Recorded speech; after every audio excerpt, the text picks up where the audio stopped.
Well, today is the birthday of an author who gave us a very rich fantasy world that's been beloved for generations. We are talking about C.S. Lewis. Clive Staples Lewis was born on this day in 1898. Christian theology was an important part of his life, and he wrote and lectured extensively about that.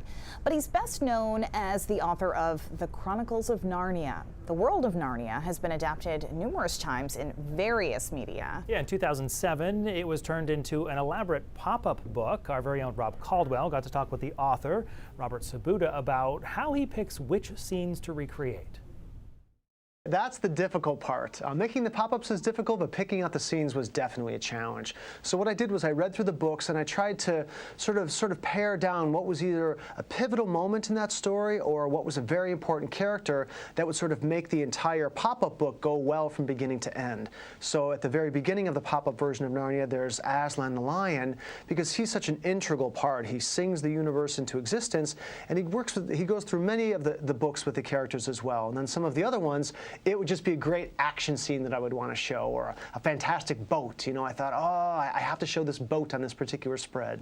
The pop-ups are so intricate, gorgeously intricate. How long does it take you to make one? Well, depending on how complex it is, a more complex pop-up like Aslan at the beginning can take up to 3 months to design, maybe 4 months to design, depending on how much paper's involved. And the key thing with the pop-up is also not getting it to pop up. I have to get it to pop shut over and over and over again. So a book like the Chronicles of Narnia can sometimes take 8 months to a year to design, and then the book has to all be put together by hand because somebody folds and glues all those pieces together. And when you're making one individual pop-up, how many drafts, in effect, do you go through?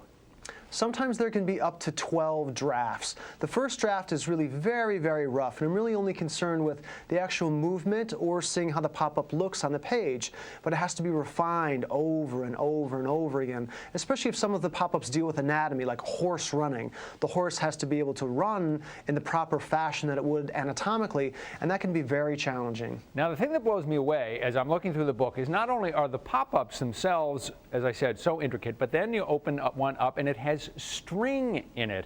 How do you, or not, I guess, well, it's partly your challenge and partly the manufacturer's challenge, but how do you create a pop-up book, thousands of pop-up books, that have string in one of the pop-ups?